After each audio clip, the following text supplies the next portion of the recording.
1 Samuel chapter 9, verses 2 through 4. Kish had a son named Saul, a handsome young man, could be found as a handsome young man as could be found anywhere in Israel. He was a head taller than anyone else. Now, the donkeys belonging to Saul's father Kish were lost. And Kish said to his son Saul, "Take one of the servants with you and go and look for the donkeys." So he passed through the hill country of Ephraim and through the area of Shalisha, but they did not find them.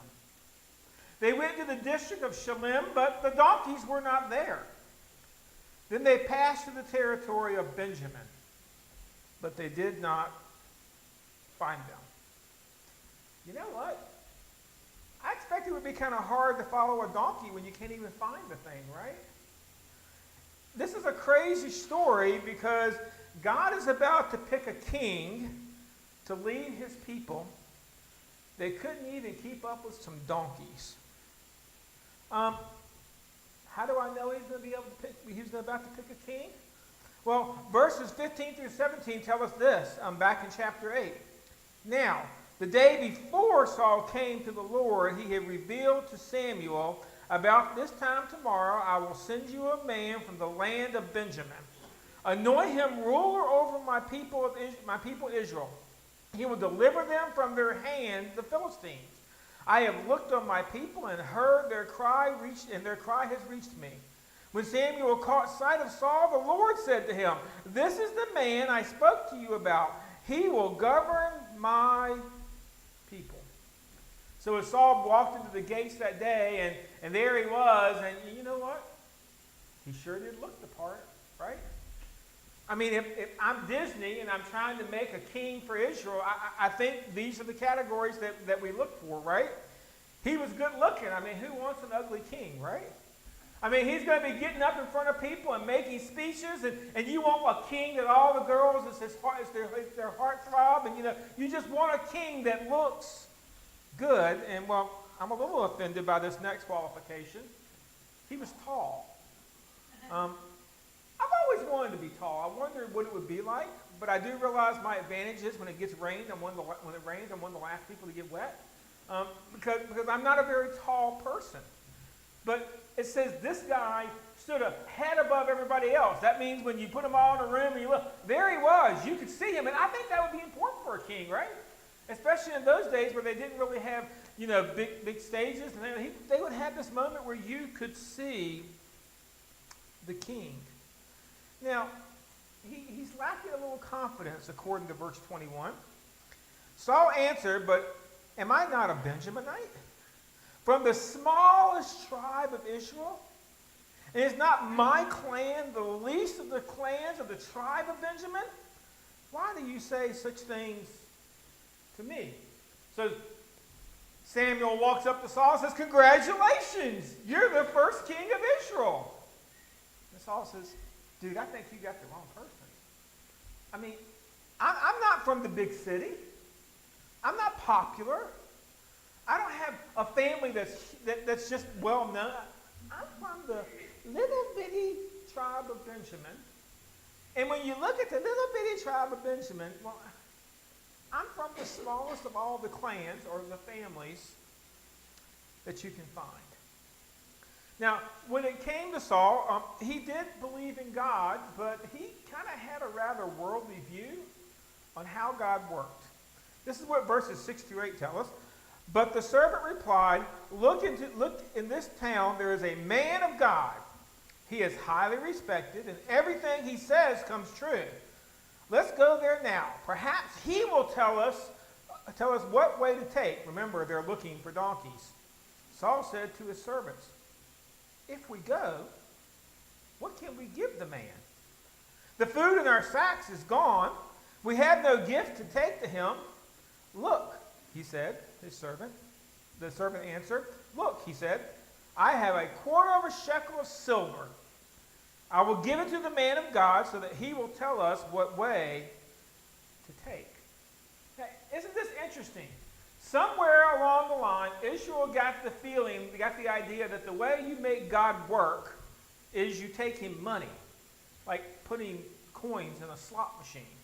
So, you put the money in and you pull the handle. You're like, come on, give me the answer. And then the answer comes up and you get it. Kind of like a magic lamp. You rub it and make a wish. And I think it's important to note that Saul had bought into this. Because there's a man of God there and they're looking for donkeys. And the servant said, well, let's go ask the man of God. The man of God surely knows where the donkeys went. And Saul's like, but I have nothing to pay him. I mean, why would God give me an answer for anything when I have nothing to give God in return? Now, before you get too concerned, because I know we love these donkeys, I've already been asked, are we done killing donkeys for this sermon series? Yes.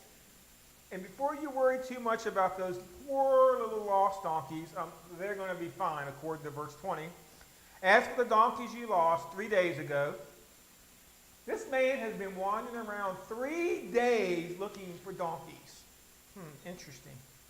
Lost 3 days ago. Do not worry about them. They have been found.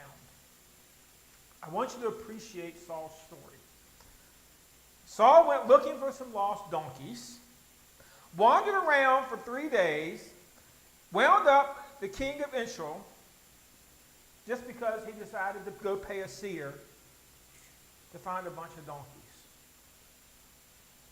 How on earth do we get here? What possibly could be going on in Israel where this is the method we take for picking a king? He went looking for donkeys and just happened to walk into the gate at the right time, at the right moment, and he just looked the part, and so we elected him a king? Sometimes now I don't think our election process looks as crazy as I thought it did look, but you know what? That's exactly what they did, and it all begins with the attitude of God's people. Remember, we're talking about Israel here. We're talking about the nation that God had picked through Abraham and passed all these generations along, had been redeemed from Egypt by Moses, and here they are, they're in their land, and well, let's just pick this up. I am now in Judges chapter 2, verses 10 through 12. So I am many, many moons before Saul ever walks through that gate. And this is what we read.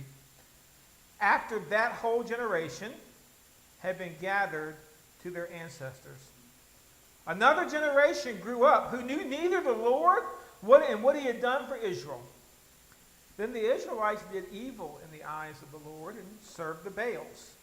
They forsook the Lord their God. They forsook the Lord, the God of their ancestors, who had brought them out of Egypt. They followed and worshipped various gods of the peoples around them. So when we arrive here in Judges, the important thing to remember is Moses and Joshua are dead. Okay? Those great big staunch leaders that went over to Egypt and they brought them back out of Egypt and they crossed the Red Sea and they did all of the miracles and they got there and they wandered through the wilderness and then they got there again and they're finally in the land. Moses is gone. Joshua stepped into the role and Joshua fought the Battle of Jericho, right? Well, not really. He walked around Jericho for a few days, but he did fight many battles and he was quite a leader in Israel's day. And he helped them take the land by following God's plan. And these guys are gone. They're in a tomb somewhere. And not only are they gone, we are one generation removed from them. So if you go by generations, we're probably talking somewhere between 40 and 60 years. Moses and Joshua have been dead. And so everything has been going on and things have been working here. And well, for the most part, Israel has taken possession of the land. But battles and skirmishes continue on and on. And Israel begins an on-again, off-again relationship with God, which is never a good thing.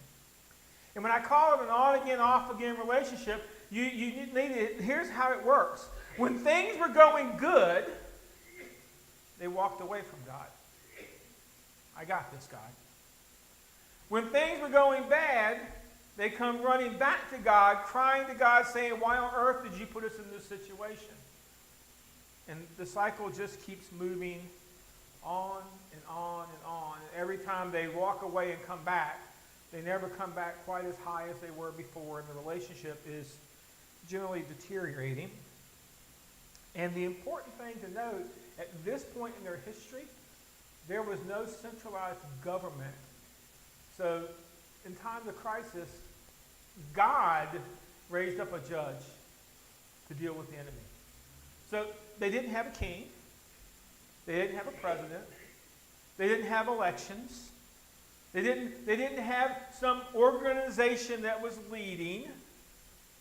What they had was, when problems came and they went crying to God, God raised up a leader. And when they got it all fixed, they walked away from God, and back and forth they went. But I want you to not lose fact of the real issue that's going on here in Israel. Keep in mind the issue was a lack of older teaching younger. Because it says another generation grew up who knew neither the Lord and what he had done for Israel. So as we have moved through that one generation and we're moving away from them, the ones that are now coming behind that generation, they have no idea what or who God is. And I find that kind of ironic because just last week we stood here and we discussed this festival. And it was actually a series of festivals that God put in place that was all about them remembering the sacrifice and remembering the story. They had Passover to remember that God delivered them from Egypt. So all of these things were put in place to remind the people who God is and to give the leaders the chance to tell God's story. And the funny thing is, as you read through the Old Testament, they never stopped celebrating the festivals. They were still doing the Passover thing. You even see that at Jesus' crucifixion. They were still doing the Feast of Unleavened Bread. They were still doing all of these feasts that God had given them. But somehow, they were still doing the things God told them to do, but they forgot to tell the stories. They had taken the stories out of them, and they were just doing the things that they do. They were coming together and lighting the candles and making the sacrifices and killing the animals, and all of this was going on, and nobody remembered, why are we doing this? I mean, this is an awful expensive burden that we've got every single year to put these sacrifices together. Why are we, nobody even stopped to answer the question, why? Thus, all of this sacrificing they were doing will fit nicely with Psalm chapter 40, verse 6. Sacrifices and offering you do not desire, but my ears you have opened. Burnt offerings and sin offerings you did not require. They had closed their ears to who God was. And as you go through that motion and you begin to do what is essentially fake worship, and you just pushing the pile from one end of the corner to the other, by the time we get to the end of Judges, here's the sad state, according to Judges chapter 1, verse 25, of God's nation, Israel. In those days, Israel had no king. Everyone did as they saw fit. That's kind of a tough statement, isn't it? Everybody was doing whatever they thought was right. As long as what I'm doing doesn't hurt you, then you know what I'm doing is none of your business. You know what? There are no qualifications. There's no king to give me rules and regulations. There's no law and order, so to speak. So, you know, as long as I'm not hurting anybody, what does it really matter? And remember, this is God's people that has this mentality. These are the people that God had put into the world that was supposed to be the on-ramp for the Messiah. And their mentality was, no other way to put it, if it feels good, do it. And then we get to the end of Judges, and they come forward, and now they make a demand. We want a king.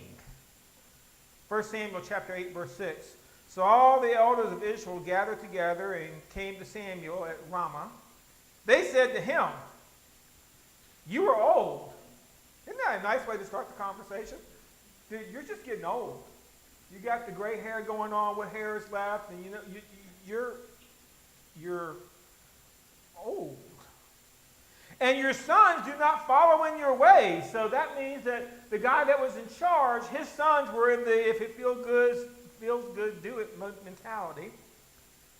Now appoint a king to lead us, such as all the other nations have.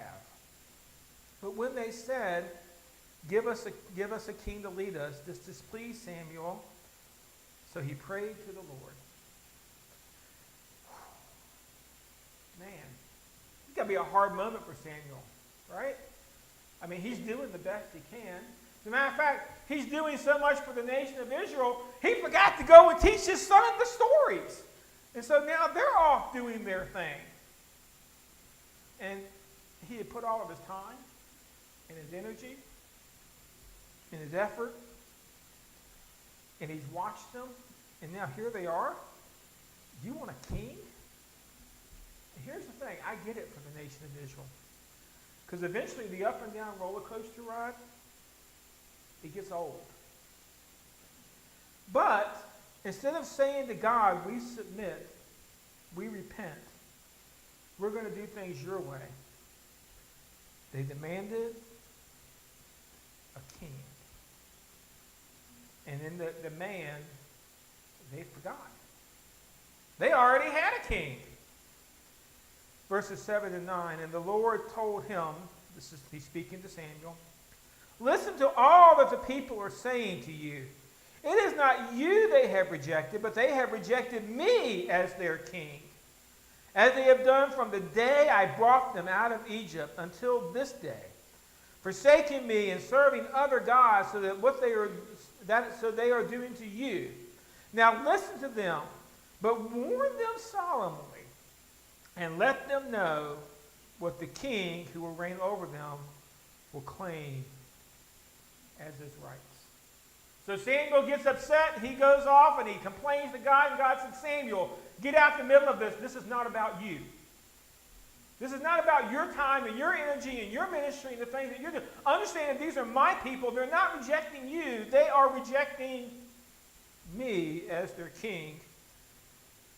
And Samuel, your job is just to warn them what it's going to cost them to have a king. As we go through verses 10 through 18, Samuel begins to tell them, you want this king? Your sons will be forced to serve in his army. So you want a human king? Understand, you're bringing in the draft. Because they're going to be forced, because this king is going to want more property, more territory, more things. And to do that, we're going to have to fight more wars. And when we fight more wars, we're going to need more soldiers. And your kids aren't going to want to serve because, hey, they want to, if it feels right, do it, right? So we're going to put a draft in place. That's what it's going to cost you if you want this king. They will be made to make weapons of war and will have to work for the king. So that means the king is going to build an economy that revolves around him. And so your sons are going to have to take jobs away from the home and away from the farms and away from the land. And they're going to have to go and make weapons because you can't fight a war without weapons, right? Not only are they going to have to make weapons, they're just going to have to generally work for the king. Oh, and your daughters, the start of equal rights, because guess what? Your daughters will also be put to work for the benefit of the king.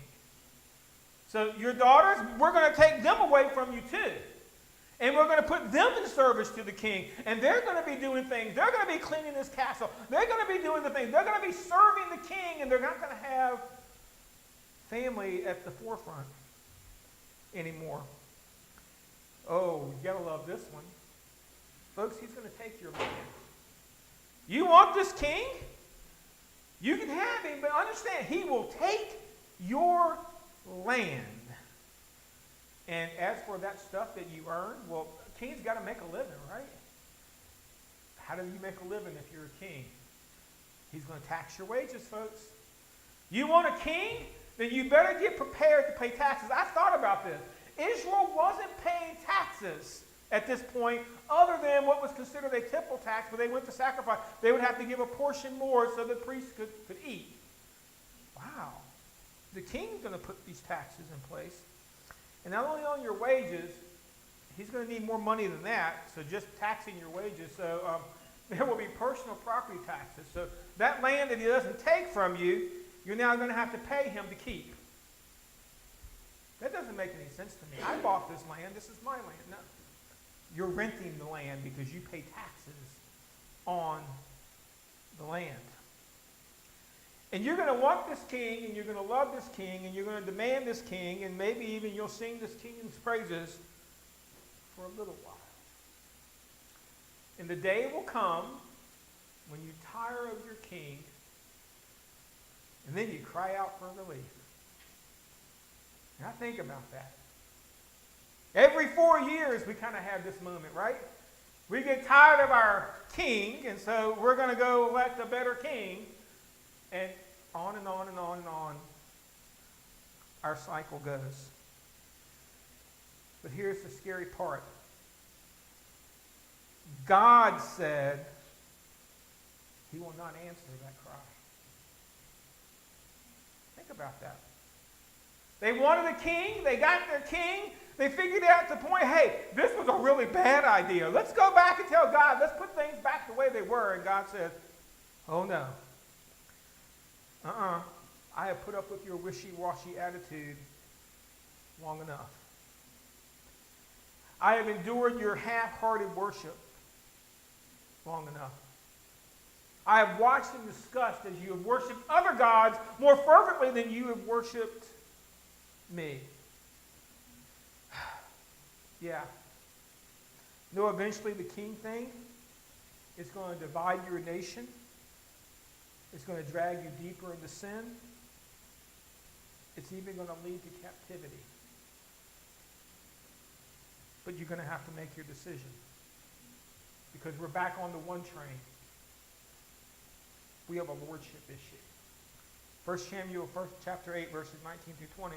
But the people refused to listen to Samuel. No, they said, we want a king over us.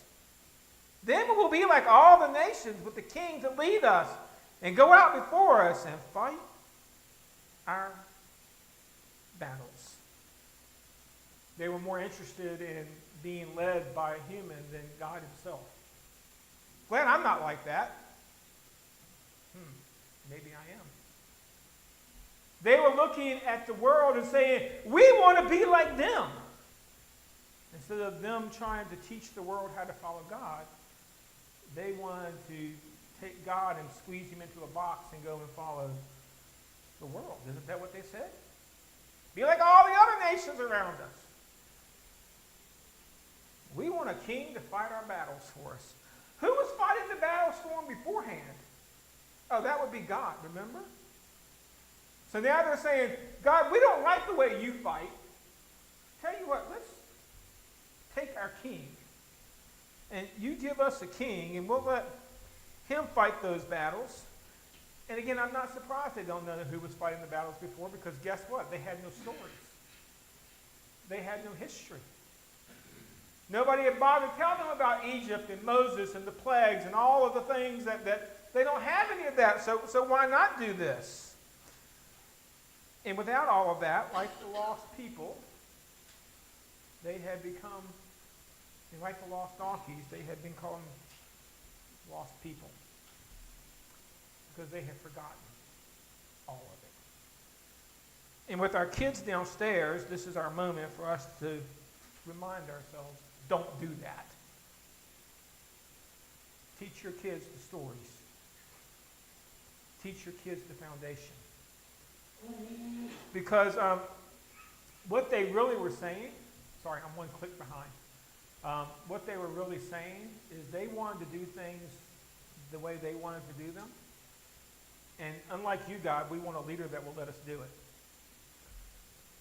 We want to be in charge. So you give us a king, And did you notice the qualification of the king? Not a king to help us, not a king to lead us, not a king to guide us, a king that will go out and fight our battles for us. So you're going to let me do anything that I want to do, and I want to do everything my way, and then when I make a giant mess of it, I want a king that's going to go out and clean up the mess for me.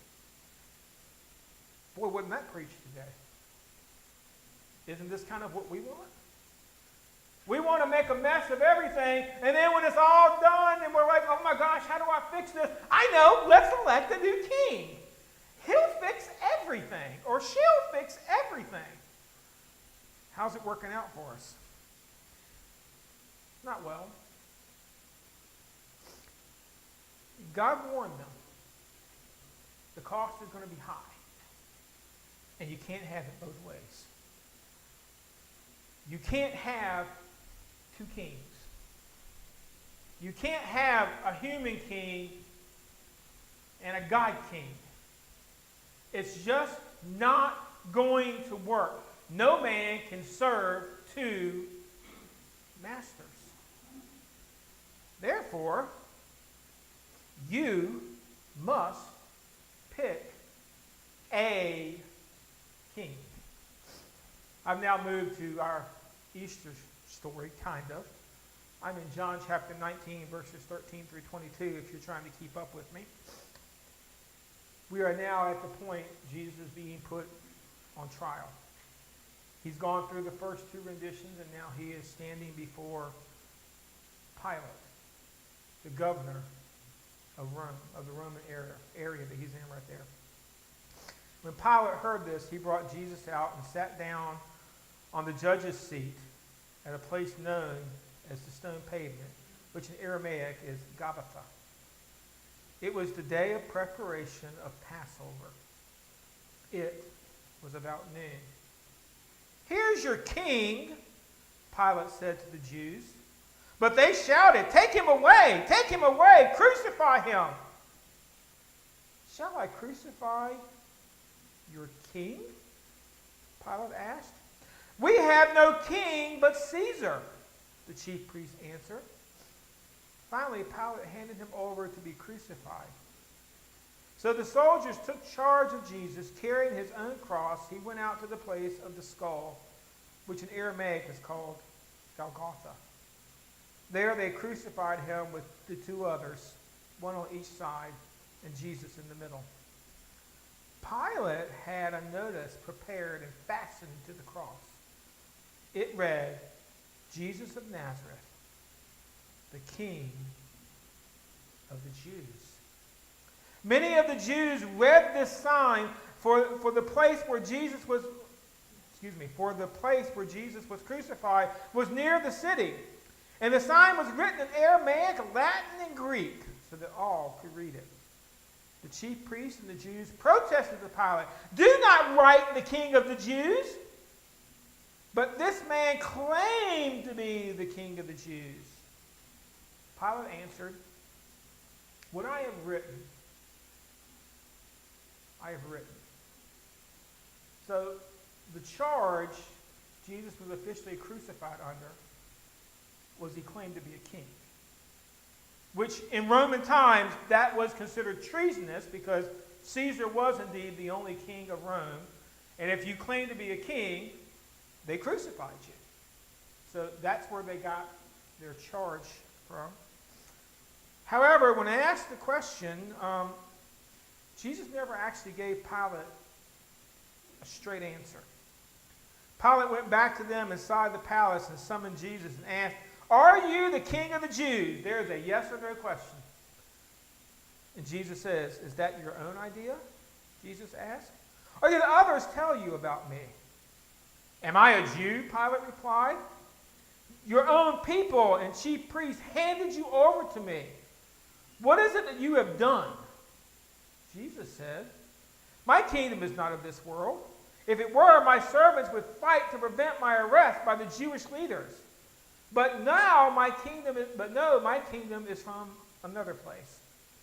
"You are a king, then," said Pilate. Jesus answered, "You say that I am a king. In fact, the reason I was born and came into this world is to testify the truth. Everyone on the side of truth listens to me. So then this back and forth conversation, Pilate's trying to get a confession. You can almost see the little lamp shining down on Jesus saying, tell me, are you the king? Jesus says, well, why do you say I'm a king? Did somebody tell you I was a king? I do have a kingdom, but it ain't on this planet. Understand, Jesus was kind of toying with Pilate just a little bit. Because in the end, Pilate has to answer a question when it comes to the idea of truth. Is he King Jesus? And as we're standing at the foot of the cross, this is an important question because remember, the Israelites of old wanted their own king. They weren't interested in God as their king. As a matter of fact, the king that they got was out looking for a bunch of lost donkeys, and ironically, Jesus came looking for lost souls, according to Luke chapter 19, verse 10. For the Son of Man comes to seek and save the lost. But Israel wanted no part of this king. And let's just make sure you understand. Pilate did not believe Jesus to be his king. We know this because he tells us in John chapter 18, verse 38, what is truth? So in the answer to Jesus said, I came to bring truth, retorted Pilate. With this, he went out again to the Jews, gathered and said, I find no basis for a charge against him. So if he was convinced Jesus was a king, he would have not went out there. He would have said, crucify this man. He says he's a king. Pilate didn't believe him to be a king. And well, the Jews that read the sign, they didn't believe him to be a king. Matter of fact, they even protested. What have you written, Pilate? You've got it all wrong. It says he is the king of the Jews. He's not the king of the Jews. You need to take the sign down, go reword the sign, and say he claimed to be the king of the Jews. Wow. Doesn't sound like anybody's buying into King Jesus, does it? I mean, we sang that song, All Hail King Jesus, but am I really buying into King Jesus? Now, I do want you to know something. He absolutely positively is the ultimate king, according to Revelation chapter 19, verses 11 through 16. I saw heaven standing open, and there before me was a white horse, whose rider was called Faithful and True. With justice he judges the wages war. His eyes are like blazing fire. On his head were many crowns. He has the name written on him that no one knows but himself. He is dressed in a robe dipped in blood. His name is the Word of God. The armies of heaven were following him, riding on the white horses and dressed in fine linen, white and clean. Coming out of his mouth was a sharp sword with which he would strike down the nations. He will rule with them. He will rule them with an iron scepter. He treads the winepress, and the fury of wrath of God Almighty is on his robe and on his thigh. His name is written, King of Kings and Lord of Lords. So, Israel didn't want the king of old, God. Pilate didn't accept the king of Jesus standing in front of him. The Jews wanted them to take the sign down. But none of that really matters right here at this moment. Because it doesn't matter what the Israelites of old thought. And it doesn't matter what Pilate thought. And it didn't matter what the Jews that gathered at the cross thought. You know, the only thing that matters right here, right now, in this moment, in this time, will you follow him as your king?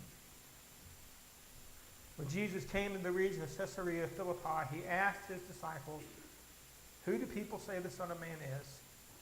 They replied, some say John the Baptist, others say Elijah, still others Jeremiah or one of the prophets. But what about you? He asked. Who do you say I am? Simon Peter answered, you are the Messiah, the Son of the living God. That's a sobering thought, isn't it? as I'm following the donkey and we're making our way to Easter, this is one of those decisions you're going to have to decide for yourself. Is he King Jesus? Was he just a nice guy? Came along and taught a few good lessons, good social person, healed some people, did a lot of entertainment, did a few magic tricks here and there. Is that your Jesus? Because understand, that's not who he was. He was and is King Jesus. But you have to make him your king. Now, there is going to come a day, and we've talked about this, where he will be King Jesus, whether you want him to be or not. Today is just your decision. Do you make him king of your life? Or do you pass by that cross and say, you know what? He's a wannabe. Yeah, he claimed it, but I'm not buying it. It's your choice. Will you follow the donkey and find King Jesus? Or will you follow something else and find a very, very, very lost king?